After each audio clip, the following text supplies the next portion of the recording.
সিপাৰৰ পাহাৰৰ চূড়াত হেনো কিবা উৎসৱৰ আয়োজন হৈছে।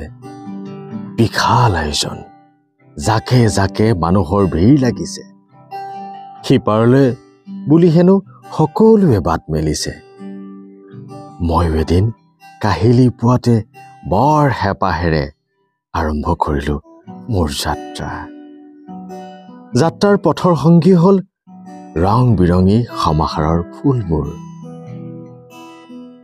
নৈ নিজৰাৰ নীলাবোৰ, পাহাৰৰ সুগভীৰ সেউজীয়াবোৰ।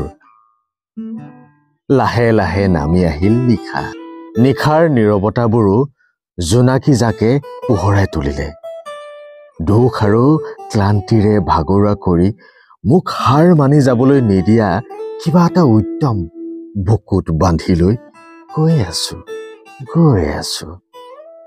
হৃদয়ত মাথো বাজি থাকিল উৎসৱৰ আনন্দৰ উখল মাখল। গৈ গৈ গভীৰ নিশা এখন অটব্য অৰণ্যত মই হেৰাই গলো। কেৱল আন্ধাৰ আৰু অন্ধকাৰেৰে আচ্ছন্ন এখন পৃথিৱী।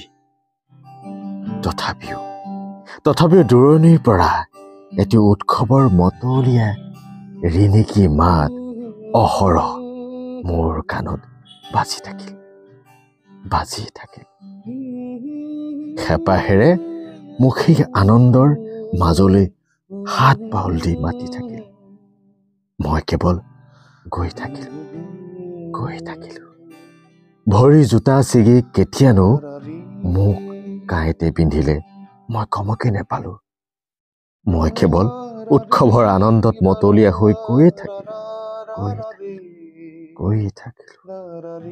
আৰু এসময়ত গৈ গৈ মই পাহাৰৰ সিটো পাৰ পালোহি। তাত নাছিল কোনো সেউজীয়া, তাত নাছিল নীলা অথবা উৎসৱৰ ৰং। আছিল মাথো এটি বিশাল আৱৰ্জনাৰ দম, দুৰ্গন্ধৰে পূৰ্ণ এটি জাবৰৰ দম। এটা ভগা ৰেডিঅ' তাত পঢ়ি আছিল।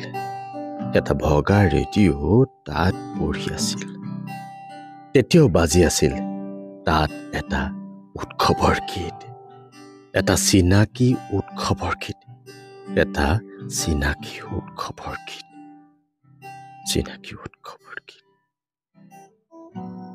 কবি ডাক্তৰ গাৰ্গী ফুকন আৰু পাঠ কৰিলে মনোজ গগৈ।